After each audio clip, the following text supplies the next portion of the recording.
Allahumma barik wa salli wa sallim nahmadu wa nusalli ala rasulil karim. Amma ba, Abu Hurairah radhiyallahu an reports that Rasulullah SAW said, whoever hymns, yani recite subhanallah, alhamdulillah, wa la ilaha illallah, wallahu akbar 33 times each, and then one recites la ilaha illallah wahdahu la syarikalah lahul mulku wa lahul hamdu wa huwa ala kulli syai'in qadir. There is none worthy of worship except Allah Ta'ala alone. He has no partner. He is kingdom and praise. And He is all powerful after every salat. All His sins are forgiven, even though they may be countless like the foam of the sea. Abu Hurairah radhiyallahu anhu report that Rasulullah SAW said, whoever hymns, yani recite subhanallah, alhamdulillah, wa la ilaha illallah, wallahu akbar 33 times each, and then one recites la ilaha illallah wahdahu la syarikalah lahul mulku wa lahul hamdu wa huwa ala kulli syai'in qadir. There is none worthy of worship except Allah Ta'ala alone. He has no partner. His is kingdom and praise, and He is all powerful after every salah. All His sins are forgiven, even though they may be countless like the foam of the sea.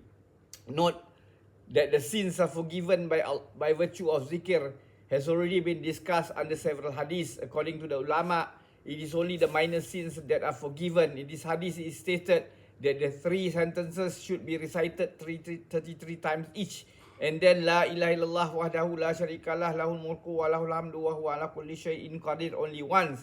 According to the next hadith, two of these sentences should be recited 33 times each, and the third one Allahu Akbar 34 times. Zaid radhiyallahu anhu is stated to have narrated, Rasulullah SAW had ordered us to recite subhanallah, alhamdulillah, Allahu Akbar 33 times each after every salat.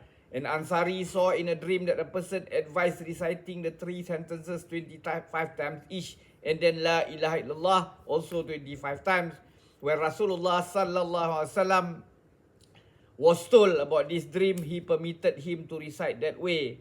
According to one hadith, subhanallah, alhamdulillah, Allahu Akbar should be recited 11 times each after every salah, and in other hadith it is 10 times each. In one hadith, the recitation of la ilaha illallah is 10 times, and that of the other three sentences is 33 times each. According to one hadith, each of the four sentences should be recited 100 times. All these hadiths are narrated in the book of Hisin al-Hasin. The clear difference in these forms is due to the different circumstances of the persons who were advised by Rasulullah sallallahu alaihi wasallam. Those who were busy with other important things were advised the lesser number, and those who were free were advised a greater number. The religious authorities, however, advised that one should conform to the numbers narrated in the hadith, just as the quantity of a thing that is used as a medicine is also specified. Ka'ab ibn Ubjar radhiyallahu anhu reports that Rasulullah sallallahu alaihi wasallam said the following words are such that one who recites them is never disappointed. These are subhanallah, alhamdulillah, Allahu Akbar, we should be recited 33, 33 and 34 times respectively after every obligatory salat.